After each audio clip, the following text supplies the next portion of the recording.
এবার যেটা আছে নোট থেকে যে Sylhet compound, basically Sylhet compound বলতে চিলেট কম্পাউন্ড কাদের ক্ষেত্রে হবে, কোন লিগেন্ডে, যেগুলো বাইডেন্টেড, মিনিমাম তোমাকে বাইডেন্ট হতে হবে।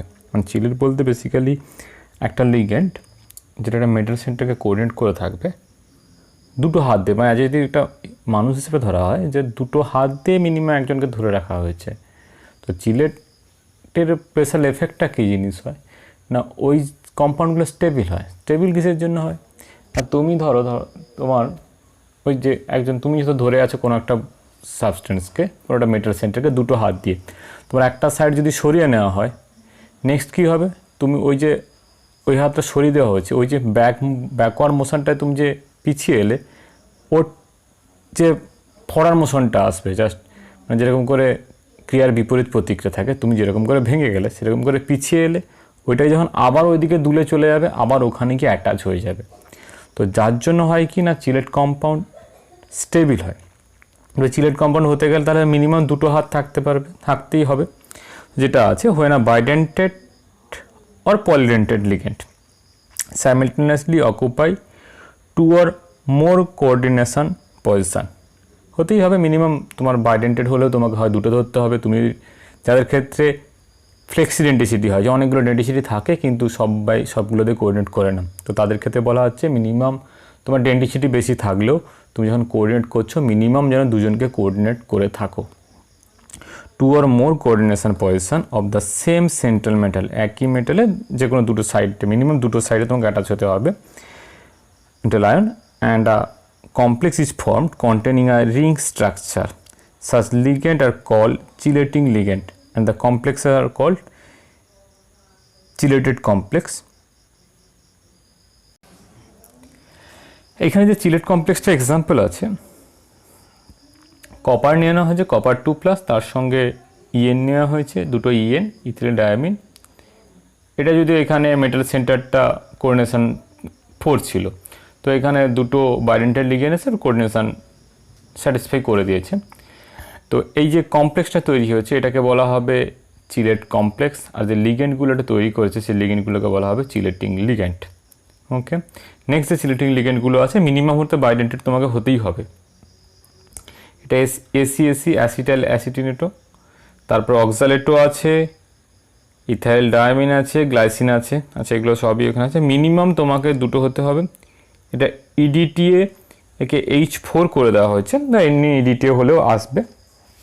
H4 বলতে কিছু নয়, ওর যে 4টে অ্যাসিটেড গ্রুপ ছিল সেই অ্যাসিটেড গ্রুপগুলোকে আমি ব্লক করে দিয়েছি, তাহলে এটা এই মুহূর্তে অনলি মাত্র বাইডেন্টেড থাকবে। বেসিক্যালি ইডিটিএ কী করে তোমার হেক্সাডেন্টেড হয়, এই দুটো এন দিয়ে কোঅর্ডিনেট করে, আর এই যে C++- এই যে C++- 4টে, ইডিটিএ তো বেসিক্যালি ইডিটিএ 4- লেখা হয় তার জন্য। এবার এখানে কী করছি, H4 দিয়েছি, মানে 4টে মাইনাসের জায়গায় 4টে H দিয়ে দিয়েছি, তাহলে ওই মানে অ্যাসিটেটের যে O- কোঅর্ডিনেট করতো সেটা আর এখানে করবে না, এটা এখানে অ্যাজ এ বাইডেন্টেড হিসেবে অ্যাক্ট করবে।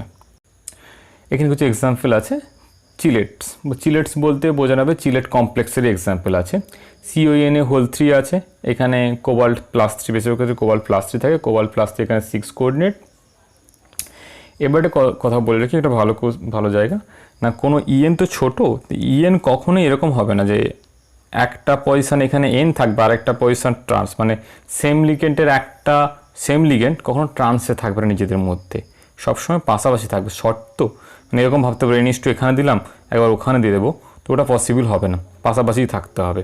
ওকে, নেক্সট যেটা আছে এটা হচ্ছে ইডিটিএ, ইথিলিন ডায়ামিন টেট্রাঅ্যাসিটেট। এখানে ক্যালসিয়াম নিয়েছি, এখানে তোমার কোঅর্ডিনেশন নাম্বার 6ই আছে। এটাকে স্যাটিসফাই করেছে কি করে দেখে নাও, এখানে ক্যালসিয়াম আছে দুটো, আলটিমেট দুটো ইডিটিএ আছে, ইথিলিন ডায়ামিন টেট্রাঅ্যাসিটেট আছে এইখানে দুটো। হ্যাঁ, বেসিক্যালি এখানে ইডিটিএ একটাই আছে, আর একটা 2- এখানে বেসিক্যালি 2- হয়ে গেছে, কিসের জন্য, ক্যালসিয়াম এখানে 2+, আর ইডিটিএ একাই 4-। ইডিটিএ ফুল তার যা ডেন্টিসিটি হয় সেটাই দেখেছে, একটা ইডিটিএ হেক্সাডেন্টেড দেখিয়েছে, দুটো এ, দুটোর যে অ্যাসিটেড গ্রুপ, দুটো অ্যাসিটেড গ্রুপের O-, ওদিকে দুটো অ্যাসিটেড গ্রুপে O-, আর এইখানে দুটো অ্যাসিটেড গ্রুপে O-, এখানে ক্যালসিয়ামের সঙ্গে কোঅর্ডিনেট করেছে, আর দুটো এনও একসঙ্গে কোঅর্ডিনেট করেছে। আলটিমেট ছটা তাদের ছটা ডেন্ট আছে, ওটা দিয়ে পুরোটাই কোঅর্ডিনেট করেছে একটাই ইডিটিএ। আর 2- কেন হচ্ছে না, ইডিটে বেসিক্যালি 4- আর ক্যালসিয়াম 2+, তার জন্য 2-, ওভারঅল 2-।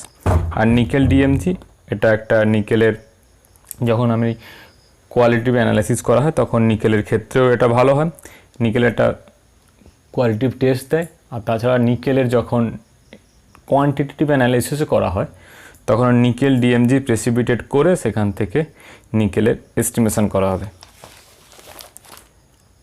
আচ্ছা, এইখানে আরেকটা আছে বেরিলিয়াম ACACর হোল 2 আছে, আর সি করে আছে, ইতে আছে FeOPHN এর হোল 3 আছে। আচ্ছা, the formation of chelate is called chelation. হ্যাঁ, যে ফরমেশন যেটা হবে সেই প্রসেসটা নাউন ফর্ম নাম হবে, নাম হবে তোমার chelation. Chelation enhance the stability of a complex. আচ্ছা, chelation extend the stability of a complex. Stability কেন এক্সটেন্ড করবে সেটা বলেছি। এবার যদি কম্পেয়ার করতে দেয় কোনো একটা কমপ্লেক্সের সঙ্গে নেক্সট একটা কমপ্লেক্সের, সেখানে দেখবে চিলেট রিং স্ট্রাকচার যেখানে বেশি আসবে, মোর চিলেট রিং আসবে, সেটা মোর স্টেবল আসবে। The stability of Sylhet increases with increase in the number of such ring. The stability of Sylhet increases with increases in the number of such ring.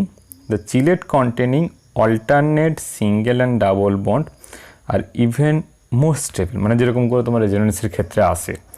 In such case, মানে যেরকম করে রেজোনেন্সে আমরা অল্টারনেট করি কীভাবে যেন পাই ইলেকট্রন ক্লাউড রেজোনেন্স করতে পারে, ঠিক এভাবেও এখানেও ঠিক সেম জিনিসটাই আসছে। Containing alternate single and double bond আর even more stable. In such case, pi electron density is delocalized and spread over the ring, which is stabilized by resonance as in BeACAC হোল 2। এদের ক্ষেত্রে alternate পাবে basically resonance যে কারণে হয় সেই কারণে। আর রেজোনেন্স বলতে গেলে বেসিক্যালি আমরা যেটা রেজোনেন্স করি পাই বন্ডের, বেসিক্যালি ওটা কিন্তু মেসোমারিক এফেক্টই হয়, ওটা মেসোমারিক এফেক্ট। আর এমনিতে বাকি সবার ক্ষেত্রেই রেজোনেন্স করতে পারবো, সে অক্টেট ফিল আপ করে আমি যেটাকে ব্রেকডাউন মানে পসিবলি ভাঙতে পারি, অক্টেট ফিল আপ রেখে যে কোনো যতগুলো পসিবিলিটি আসবে সবগুলোই আসবে রেজোনেটিক স্ট্রাকচার। আর পাই বন্ডের রেজোনেন্সটা বেসিক্যালি মেসোমারিক এফেক্ট। ওকে।